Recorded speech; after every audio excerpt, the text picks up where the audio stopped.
Are you an ex-witness who is having a problem acclimating to the real world? Having a tough time fitting in, feeling like a fish out of water? You know, if you went to Europe, if you're from the United States and you went to Europe, you'd find that you can't plug your electronics in without an adapter. And that's what we feel like a lot of times after we leave the watchtower. So we're going to talk about some of the problems that ex-witnesses have, and more importantly, the solutions. So grab a pen and paper, get ready to take some notes. Let's go.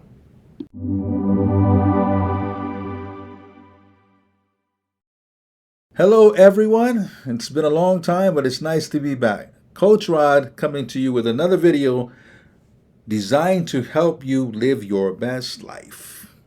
Today, we're going to be talking about why ex-Jehovah Witnesses struggle so much after leaving the religion. We're going to be talking about 4 things that are very difficult for ex-Jehovah Witnesses to navigate. Some of the reasons why people feel so stuck after leaving. Well, let's get into it. 4 things.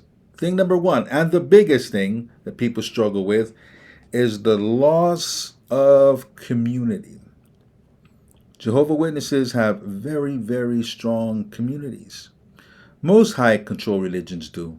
The Mormons do, the Adventists do, Scientologists, very strong community, because that is something that they can hang over your head. If you disagree, if you leave, you will lose your community. And that's difficult. It's difficult to navigate life without people around you. Well, the first thing I want you to understand is understand the difference between friends and comrades. Witnesses weren't necessarily your friends. They were your comrades. They were people that you were around because of a common belief system, something that joined you together. But that is difficult even so. I had a very, very big JW community when I was Jehovah's Witness. I didn't even know that it was strange to have a wedding with as many people as I had. I had 400 people at my wedding. I thought that was normal because I went to plenty witness weddings with that many people. But in the real world, it's not like that. And that's probably the best thing about being a Jehovah's Witness is you could go anywhere and make new friends and visit a town and make a bunch of new friends. And every town you visit, feel like you know people everywhere. Losing that is hard. It's very difficult. You get in the real world and so many of you feel alone, feel like you have nobody. You're so used to this strong community. Even though, like I said, they were more your comrades than friends, it's still hard. I had a lot of good times with my witness community. You know, you go camping with, 12, 13 families. That's great. And that's a big loss when you leave. One thing that most ex-Jehovah Witnesses struggle with is finding someone who can help them who understands Jehovah Witnesses. Most therapists struggle helping Jehovah Witnesses because it's foreign to them. They've never dealt with witnesses before, so they don't know how to help people. People spend weeks, months sometimes explaining witnesses to them. That's why I have the JWD Programming Bootcamp.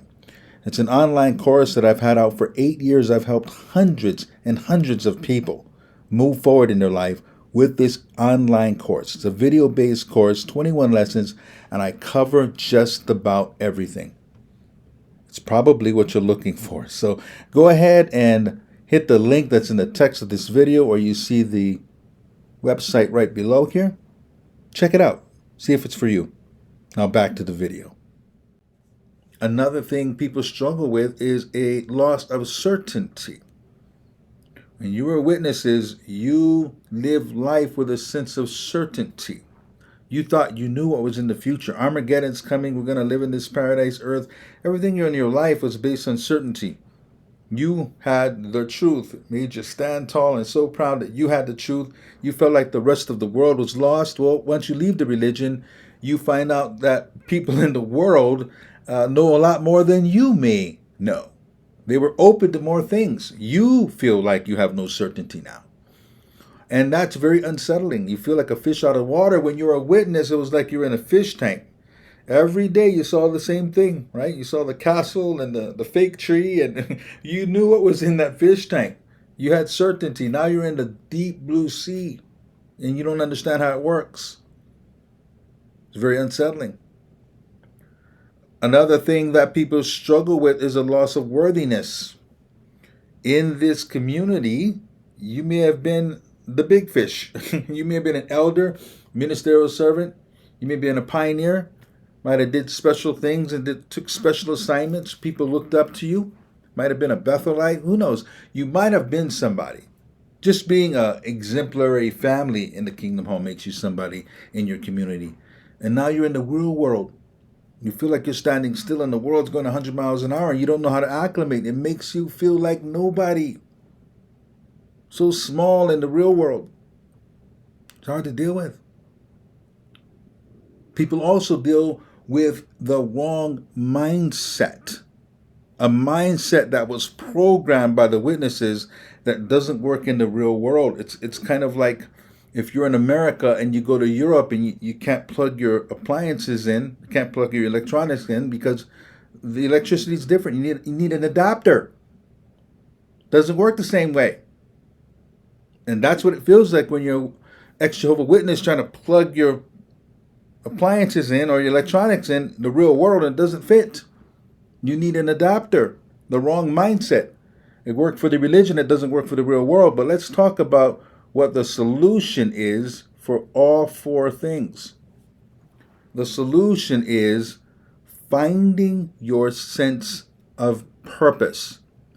Living a purpose-driven life will fix more things than you could ever believe.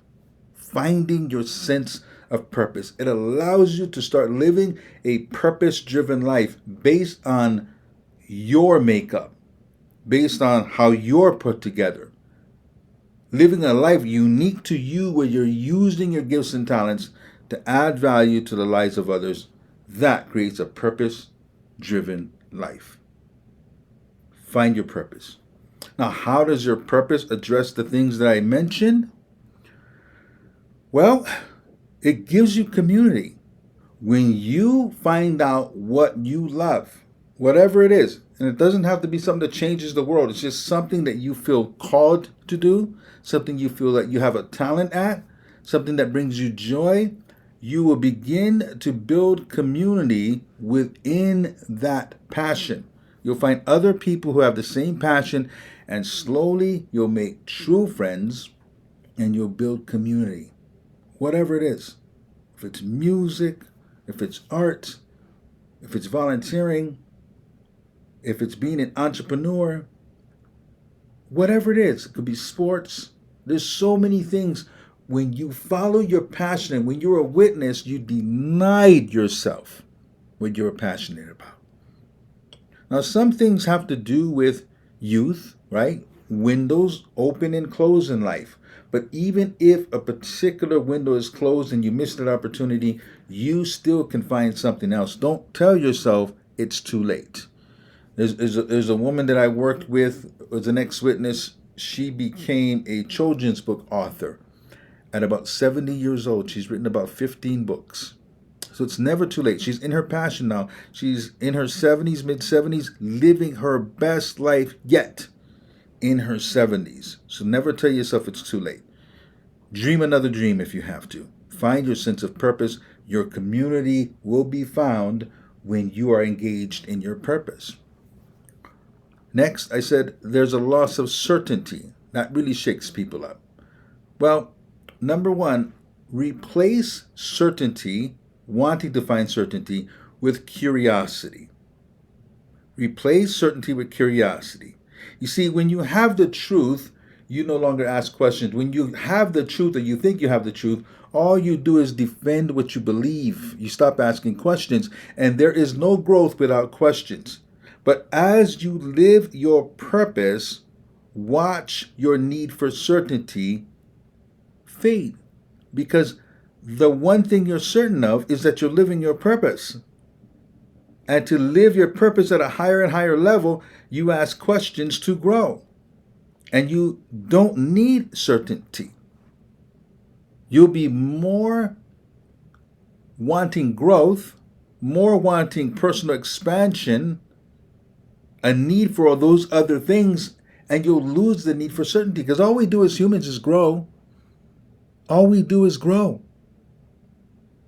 We don't need to be certain about anything. All we need to do is be on our path and be certain about our path. The certainty is the path we're on.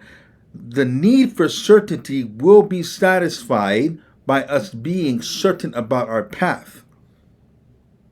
And from then on, it's growth. I talked about the loss of worthiness. Some of you had positions in the Kingdom Hall, ministerial servant, elder. Maybe you had a special assignment. Maybe you served in Bethel. Maybe you're a pioneer. Maybe you're a special pioneer. Maybe you serve where the need is greater. All these things make you feel like somebody. Maybe you were just an exemplary family in the Kingdom Hall. People looked up to you because of the way your family came across to them. Made you feel worthy, like you're somebody. You're somebody in the fishbowl.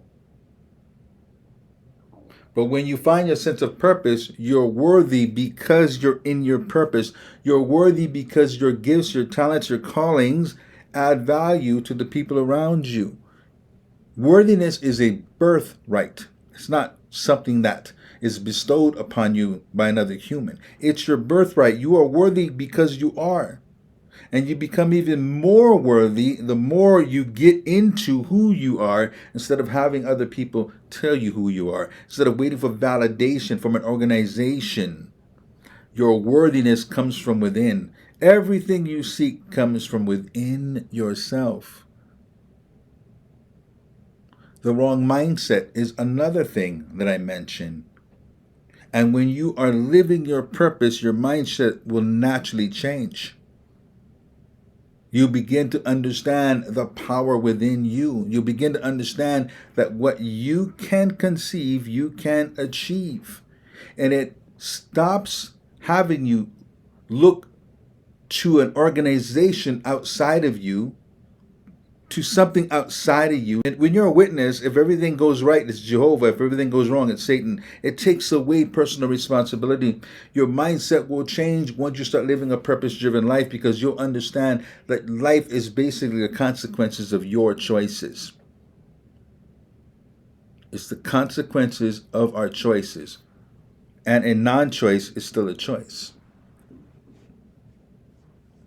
It will make you look at that scripture that the witnesses use so many times. Faith without works is dead. What did they tell you that meant? Your service and all the things you were doing in accordance to the religion. What that really means is that if you believe something, you act as if it's already so. And if you're not acting as if it's already so, then you don't really believe. And when you understand the power in you to create the life that you want for yourself, everything begins to change. Your mindset will change when you find your purpose. Don't wait for other people to validate your purpose. Right? There's a line in a poem that I wrote. Never allow anyone to tell you what you should do, for they can't understand nor can they comprehend a dream that was meant for you.